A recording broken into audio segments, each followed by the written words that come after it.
problem. And so, like, I have many questions for you. Like, how did you stumble upon this opportunity, this sort of a twist, not PSW type of planning? How did it happen? Well, the first thing that happened is that I got really sick. So I got sick for about 8 weeks with a respiratory illness. It was actually like the year before COVID, and I was in my bedroom for like 2 months. Like I couldn't seem to get rid of it, and the doctor kept saying, "This is just the flu. You need to go back home." I was isolated from my family. And I wasn't even in my elderly stages of life, so I was pretty capable, but I wasn't dealing with battling depression or anything. But even for that, like I just have never went through such a terrible situation emotionally and mentally ever. And I just during that time I had a lot of time to reflect. And so many times it went through my mind like no one should have to go through this level of isolation, no matter what. Like it's just cruel. Like it's just life being cruel. And I did some research and found out that, you know, friendly visiting used to be a form of volunteerism that was very prevalent and active. And it was active through the churches. And it was also active within neighborhoods. And I volunteer on my neighborhood association, and I have for 10 years, but I've never seen friendly visiting happening in our neighborhoods. And I've also been active in churches, and I've never seen friendly visiting active in churches. So I started to read and do some research there and found out that friendly visiting has died off because the people that were active are now at an age where they need the visiting. So they've given back to society for so many years, and now society's not giving back to them. They are in dire need of friendly visiting and don't have any. So, I can do two things. I can start a business to help them and get people who can afford it to pay for it, or I can try to mobilize volunteerism, which is really, really a much bigger task. So what I decided to do was try to start a business that would scale so that I could go after high net worth families who can afford it, and then have a sliding scale, because hopefully the high net worth families would help me build some equity in the company that would then allow me to, charge less for the folks that couldn't afford it. And then after that was working well, I could start to build in some volunteer opportunities both ways, for volunteers and also for folks that couldn't afford it into the system. So that's So I, interesting because I can kind of yeah. identify because my father, he's 87 going on 94 because Hmm. you know, Yeah. he relies on a walker. So he's borderline in the retirement facility, borderline whether he's going to go into long-term care. But right now, Yeah. and so he's been in and out of the hospital and it's become close. But we were, and that was a question I was going to have for you, is we have services that are coming in that are covered that can bring PSW help for him, but he's Hmm. dependent on them, right? Yeah. And so that sort of identified with the fact with him, there's a guy that, he's a volunteer, did a lot of stuff for the community, and now he's useless, I'm going to say. And Hmm. so the PSWs, they're just what they're really trying to do is assess him to see if he's going to go to long-term care, but that's going to stop soon. And so he's had Hmm. that for a while, and then there's going to be need, like because he's so needy, is Hmm. somebody that can come in and maybe pamper him a little bit, but and it Hmm. might not be because he can get himself to the bathroom. It's just, Hmm. and maybe get his breakfast for him or what have you, Yeah. right? So I can Yeah. identify. So I find that quite interesting. So can you tap into some of that government money that can actually be help the families with some of that money? What that would pay for your service, or I'm have you not looked into sure. We that? haven't really done any research there yet. It's something that I should really look into. So far, we've just been running on, the family. Our prices aren't exorbitant, so they're affordable. So it hasn't been really a thing that we've done yet. I should also look into the nonprofit sector as well, because I do get regular feedback that my business model is excellent and that it would be something that would take off really well if it was nonprofit. So, I mean, one of the things that makes it really excellent is that it's very hard to get PSWs. Like it's hard to hire them and it's hard to keep them. And they're not always anymore people that have the right personality for it, because the government has incentivized to get more financially. So it's just drawing all kinds of people that aren't loving, kind people. They're just people that want the money. And that puts our seniors at risk once again. So, we, in my case, I'm specifically looking for people who are kind and loving. And most of the time, these people are really willing to do above and beyond. That's why they're in the role. They want to go above and beyond. They can't go, there's a list of things they can't do because medically they cannot do it. So it would be interesting to know whether the government, would, usually there's limits on what you're allowed. Like I know when we ended up helping the families with children on the spectrum over COVID, because they would Google the word respite and find my website because I have the word respite on it. And I have a couple of years of experience with therapy for kids with autism.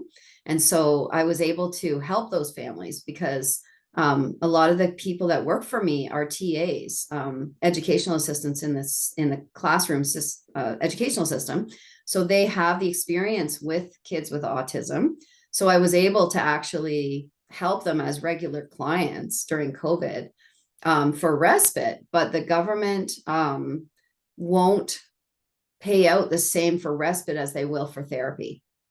And if they do, there has to be like a certified therapist that like watching over that business and equated with that business. So there's all this kind of red tape, all these levels of red tape that need to be attached if you're going to run that kind of business. So the thing is, when you get into the health system, is that the health system offers like all of the big healthcare companies offer this sort of friendly visiting, sort of light housework, meal prep type thing that my company offers.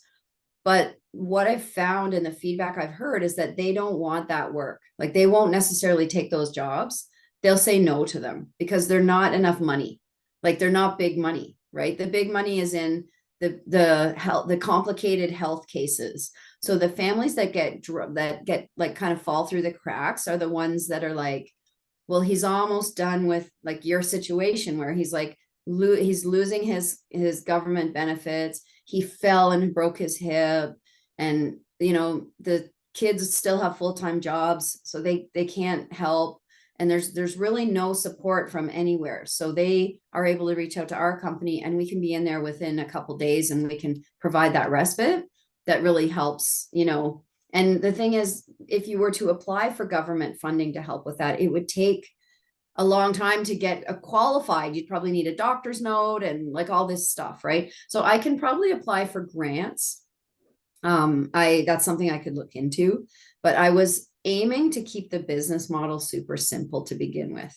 No, I like So that. So yeah. I think in a previous, you discussed previously when we weren't recording, but I thought it was fantastic. Was, when the family thinks that a PSW is not taking care of that person properly, not feeding them properly, that your service can actually go in and just say, "Hey, we're watching you," sort of thing. I really like that, and Yeah, I mean, keep it's them. the physical presence is very powerful in terms of sending a message. So we like to think of ourselves as an added family member. So we can show up, and whenever we know that PSW is going to be there, we can show up. And just the fact that we're showing up is sending a message to them. And we can ask a couple of questions. They don't even need to know who we are.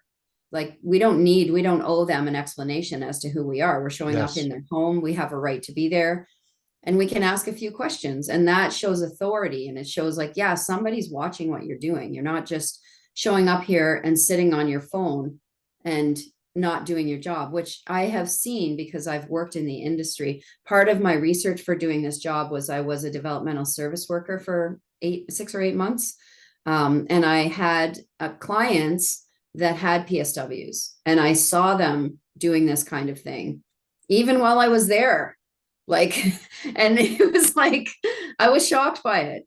So I know what's out there. I know the range. There's some PSWs that are wonderful, but there are some that are Like, I don't know if they don't understand the responsibility or what it is, um, but I do believe that anyone who's in a vulnerable position, you know, you need to be careful with the strangers that are coming and going in their house. And sometimes with the seniors, there's a lot of different strangers coming and going, like because maybe one is sick, so another one comes. And if you put yourself in their shoes, they're so helpless. A lot of them can't get up and walk away. They have no one to talk to tell them what's going on. They're helpless, and these strangers are coming. So So, not only are they vulnerable to physical abuse and neglect, but there's also financial abuse, theft. You know, there's a number of things. So that's why we offer things like installing cameras and project management, things like that. We also offer installing locks and alarm systems in homes, so that people with dementia, we help with, you know, making sure that the home is secure.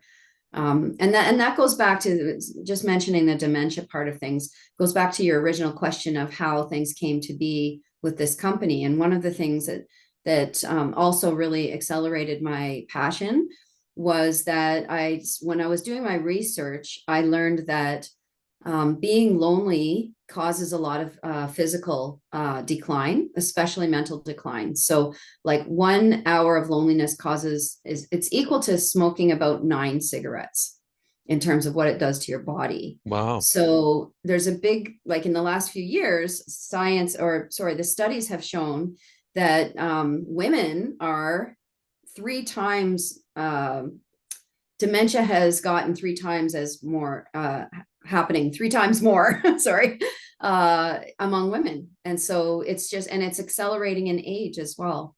So, you know, as a nation, we're looking at a mental health crisis looming with dementia. And one of the ways that we can slow that and try to be more preventative is for families to get more proactive with how they can make sure that their loved one is not sitting around being lonely and depressed all the time, because that really contributes to dementia, mental decline in general. So two things there. One is that you know, we can do it as a preventative measure.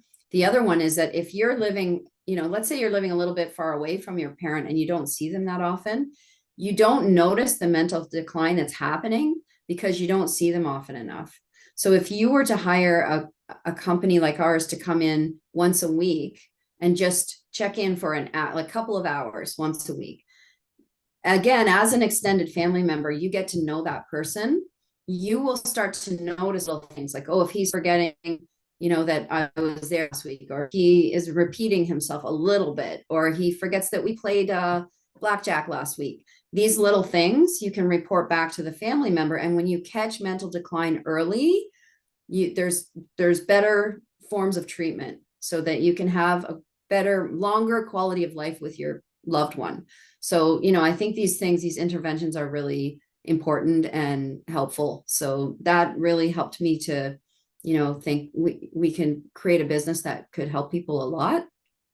So No, that's very, that's a very big part of interesting. it. And so, yeah, I can identify a lot of that, especially with the stuff that we're going through with my father. And Mhm. so it's very, very interesting to learn that you had this, that I didn't even know the service was around. And so I see synergies for our businesses together because as a financial consultant, um, I have a cash flow management tool. I am a certified cash flow management. So we can actually help the family free up money they don't know free up in their spending, up to Mhm. $600 a month. So if I can find a family $6,000 a year Mhm. of savings, now they can afford to bring in other services that they need, right? And the other thing Right. is the estate planning issue is the families aren't talking about it. And so this is a thing where I've been spending more time getting families talking and Mhm. start to get those important documents in place. If they have the documents in place, make sure they don't need to be updated. And so I'm Yeah. also finding resources where we can actually find services that are available to me to actually get those wills done at a much, much better price. I mean, lawyers are Yeah, great that's and all that. I mean, with probate and all that stuff, every family's different. And so when we understand the family dynamics, then we could pull together a plan working forward and start tasking out stuff that needs to be done right away. I don't charge for yeah. that service because I am going to find problems in the family. And how I get Hmm. paid is I place business with institutions.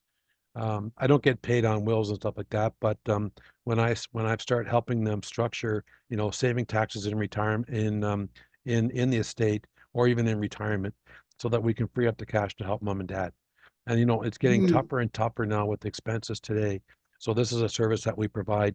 I have a team of agents who are trained for this to help me with this problem because it is very vast.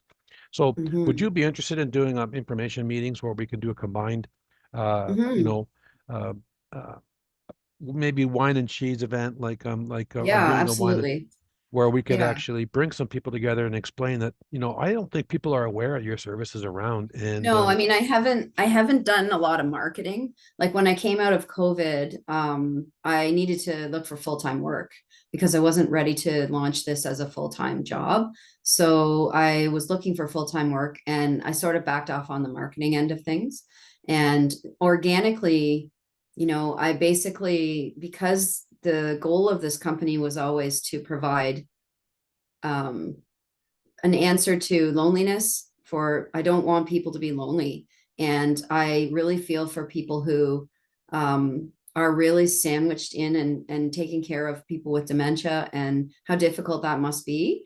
So I haven't been pushing for the financial end of things. I've been letting it grow kind of organic. So when I get a client, I find the right person to work with that client, and I'm sort of letting it ebb and flow that way until the time is right for me to push the marketing end of things. But like I'm a person that I have a strong faith and I believe in fate. So if opportunities come like this one, I will hop on board as long as I can manage my time properly and I have the resources to do so, like time wise. Then, it means if you're coming to me with this idea, it means that I should be running with that ball, because if more people can enjoy the service and it's good for them, then that's the right thing to do, right? well, that's the thing. We got to get in front of people really and explain it and give the basics, Mhm. and not too long because people lose interest fast today. Yeah. I can Yeah. identify with the dementia because my wife's father, who's in Nova Scotia, started Mm. developing dementia, and it really was strange. The one time, we put a song on. He loved Patsy Cline, and this was a couple of years Okay. ago. Yeah. We put Patsy Cline on I wanted to surprise him, and I put Patsy Cline on, and it was playing away. And he goes to me, "Who's that?" And I said, "You're screwing around, right?" I said, "That's Patsy Cline," and he said, "Oh, he didn't remember." And that Yeah. was the beginning. Now Mhm. he's up and down. My wife is really worried because she can only talk to him on the phone. His wife is, getting older, and Mhm. she tries her best, but if she's not around, we're in trouble because we're Mhm. in Canada and he's in Nova Scotia. I mean, there is Yeah. family, but there's issues with the family out there that I don't know who can do this. So Mhm. yeah, so that's very serious. These are why we tell these stories to identify, oh yeah, this could be a major concern and this could be very helpful. And so Yeah. so if we're going to be running out of time, so Okay. how do people get a hold of you if they want to talk more with you? Or I would Well, like to post this video yeah, sure. and share it. Yeah. So you can email me at info@Bridge and Brighton. So that's BRIDGE and then letter N and then Brighton as in the sunshine. So BRIGHTEN.com, Bridge and Brighton. Or you can always call me. My number is on the website, or it's 519-505-1973. So that's my direct line. So Excellent. My email average is actually posted here, and my phone number 519-212-0583. We are here to help, and this is where it starts. Is really getting the family talking and having those conversations, to see where we can actually help them with the problem, and not only show them what we can do, but actually how also we can help them pay for it.